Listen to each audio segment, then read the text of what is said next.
తెచ్చుకొని వస్తారు. టీడీపీ అధినేత చంద్రబాబుపై ఎమ్మిగనూరు వైసీపీ ఎమ్మెల్యే అభ్యర్థి బుట్టా రేణుక మండిపడ్డారు.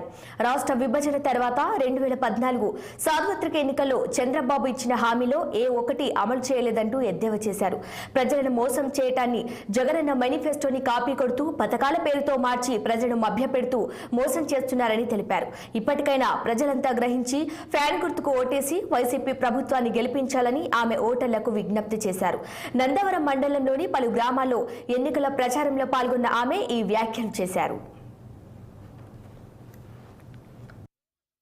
13వ తేదీన మనకు ఎలక్షన్స్ రాబోతున్నాయి.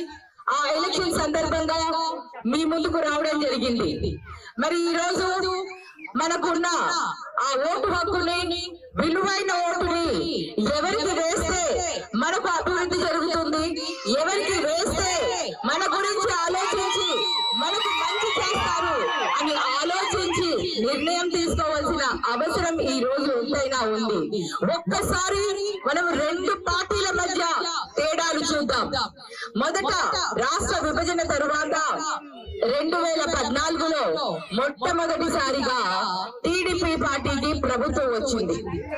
టీడీపీ పార్టీ ప్రభుత్వంలో వచ్చే ముందర చంద్రబాబు నాయుడు గారు చాలా హామీలు ఇచ్చారు. ఆ హామీలన్నీ నెరవేర్చారా అని ఒక్కసారి ఆలోచించండి. మాట మీద నిలబడే వ్యక్తి కాదు అతను. హామీలు ఎలక్షన్ల కోసం, మనల్ని మభ్యపెట్టే దానికోసమే, మోసం చేసే దానికోసమే మేనిఫెస్టో తీసుకొని వస్తారు. ఆ మేనిఫెస్టోతో ఏవో అద్భుతాలు చేస్తామని అన్ని అబద్ధపు హామీలతో మన ముందుకు వస్తారు. మరి 2014లో ఏ ఒక్క హామీ తీర్చలేదు. రైతన్నలందరినీ అప్పుల పాలు చేశాడు.